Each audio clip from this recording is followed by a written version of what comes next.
Hello friends, welcome to टैम थिंग। आजकल आईफोन 7 का ऐड टीवी पे छाया हुआ है और आईफोन 8 और आईफोन 10 लॉन्च हो गया है। बट एयरटेल आजकल दिन भर टीवी पे आईफोन 7 का ऐड दिखाया जा रहा है। तो काफ़ी लोग परेशान कर दिया है काफ़ी लोगों को कि फ़ोन ख़रीदें या ना ख़रीदें। और ये 7777 की डाउन पेमेंट पे एयरटेल आपको फ़ोन दे रहा है और आपको 2 साल तक एयरटेल का कस्टमर बन के रहना पड़ेगा। और 2499 की मंथली इंस्टॉलमेंट्स हैं जिसमें आपका बिल भी इंक्लूड होगा। अब इसमें मुझे ये नहीं पता कि ये टोटल विद टैक्सेस है, क्योंकि बिल में तो आपके टैक्सेस भी लगते हैं, जीएसटी। तो ये विद टैक्सेस है ये मुझे पता नहीं है, या आप एयरटेल से कंफर्म कर सकते हैं।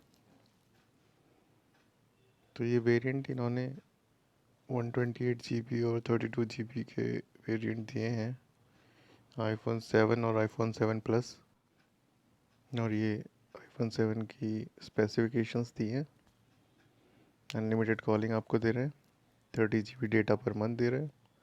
तो ये तो एयरटेल के 649 के प्लान में 30 GB डेटा एयरटेल ऑलरेडी दे रहा है। अनलिमिटेड कॉलिंग है, रोमिंग में भी। One free connection for family है। अब इसका चार्ज कितना लेंगे एक्स्ट्रा ये मुझे नहीं पता, कि 99 पर मंथ लेंगे या 199 पर मंथ। और वो आपका डेटा शेयर कर सकता है, और 30 GB डेटा और अनलिमिटेड कॉलिंग और शेयर कर सकते हैं आपके family member. Free handset damage protection, ये तो अच्छी बात है सर, ये सभी ऑपरेटर्स को देना चाहिए। बाकी ये एयरटेल की वेबसाइट पर सारी स्पेसिफिकेशन दी है आईफोन 7 की। तो आइए देखते हैं आईफोन 7 का मार्केट में क्या प्राइस है 32 GB वेरिएंट का। तो ये 3999 का अमेज़ोन पे अवेलेबल है। एयरटेल का भी दिखा रहा है। तो ये सेम आईफोन है। अगर आईफोन 10 होता तो ये आईफोन 8 होता तो लोग ज़्यादा अट्रैक्ट होते ऑफ़र की तरफ, क्योंकि एप्पल का अगर आप यूज़र हैं तो आपको हमेशा लेटेस्ट फ़ोन्स पे रहना चाहिए, ऐसा मेरा मानना है। क्योंकि एप्पल के लिए ये सब फ़ोन्स आउटडेटेड हो जाते हैं। ये फ्लिपकार्ट पे भी सेम प्राइस है, और एक्सचेंज ऑफर्स भी है। अगर आपके पास पुराना फ़ोन हो तो आपको ये फ़ोन इन वेबसाइट्स पे सस्ता पड़ सकता है। तो एयरटेल की ये जो 2499 की ईएमआई है 24, ये होता है 59976। और इसमें आप ऐड कर देते हैं डाउन पेमेंट, तो ये फ़ोन आपको टोटल पड़ रहा है 67753 का, जितने में आईफोन 8 आ सकता है आराम से। लेकिन इसमें आपका 24 मंथ्स का बिल भी इंक्लूड है, जो एयरटेल कह रहा है कि आपको बिल चार्जेस नहीं है। तो टोटल ये जो मार्केट प्राइस है उससे 27,754 कॉस्टलियर है। तो ये आपको डिसाइड करना है कि इसमें आपको फ़ायदा दिख रहा है या नुकसान, क्योंकि इंडिविजुअल को डिसाइड करना पड़ता है। तो ये जो 27,754 कॉस्टली है, इसको हम 24 से डिवाइड कर देते हैं, तो ये यानी अगर आपका बिल 1156 रुपये पर मंथ का आता है, तो प्लान आपको ये बिल्कुल एयरटेल मार्केट प्राइस पे ही दे रहा है, और नो कॉस्ट ईएमआई समझिए आप। अगर आपका बिल 1156 रुपये से ज़्यादा आता है या इसके अराउंड आता है, तो फिर ये डील आपके लिए बिल्कुल सही है।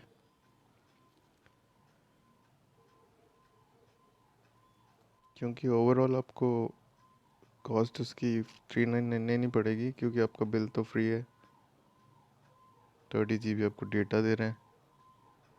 हो सकता है डेटा में आपको ज़्यादा डेटा मिल रहा हो, क्योंकि एयरटेल 649 के प्लान में इतना डेटा दे रहा है। तो ये थोड़ी कैलकुलेशंस है जिससे हम पता कर सकते हैं। जैसे अगर आपका मंथली बिल 500 रुपीज़ का है, तो सॉरी मैंने 5000 लिख दिया। तो ये 24 EMI यानी 24 मंथ्स में आप 12,000 रुपये के करीब पेमेंट करते हैं।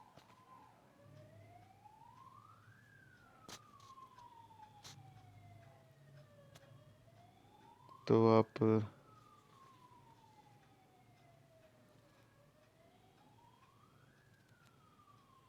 27,000 वैसे मैंने अराउंड 27,754 था, लेकिन उसमें से 12,000 घटा देते हैं तो आपको ये 15,000 रुपये महंगा पड़ रहा है फ़ोन। यानी 22,000 के करीब। तो ये थोड़ी कैलकुलेशंस आप कर लीजिए तो आपको इतना आइडिया हो जाएगा कि आपको ये फ़ोन जो है वो फ़ायदे का सौदा आपके लिए है या नहीं है। हाँ, जिनका बिल 1,000 से ज़्यादा है उनके लिए तो ये डेफिनेटली सही डील है। हाँ, बस ये है कि आप अपना पुराना फ़ोन एक्सचेंज नहीं कर पाएंगे इसमें। अगर एयरटेल ये भी डील दे देता है इसमें, अपना आपका पुराना फ़ोन भी एक्सचेंज कर लेता, तो ये बहुत ही बेहतरीन डील होती। थोड़ा सा एयरटेल डिस्काउंट दे देता। लेकिन वैसे ये प्लान ठीक है। अगर आपका प्लान 1,000 से ज़्यादा का आता है बिल, तो आइडियली उस टाइप से तो मैंने जैसे आपको कैलकुलेट करके दिखाया, ये बिल्कुल आपको मार्केट प्राइस में ही मिल रहा है और नो कॉस्ट ईएमआई है एक तरह से देखा जाए तो। अगर आपका बिल ज़्यादा आता है, हाँ, अगर आपका बिल 500 600 आता है तो थोड़ा आपको कॉस्टली लग सकता है, लेकिन हो सकता है कि आपके प्लान में आपको ये फैसिलिटी ना मिल रही हो। हाँ, मैंने एयरटेल की वेबसाइट पे देखा तो 649 के प्लान में वो 30 GB डेटा दे रहे हैं, तो ठीक ठाक ही प्लान है। मेरे को इतना कुछ मज़ेदार तो नहीं लगा। बाकी आप लोगों को डिसाइड करना है कि आपको iPhone 7 लेना है या iPhone 8 लेना है। अगर वीडियो आपको पसंद आया हो तो लाइक करें, सब्सक्राइब करें, और कुछ सजेशंस हो, आप क्या देखना चाहते हैं, मैं कैसे अपना वीडियो इम्प्रूव करूं, तो आप सजेशन दे सकते हैं। Thanks for watching for damn thing. Thanks for watching for damn thing.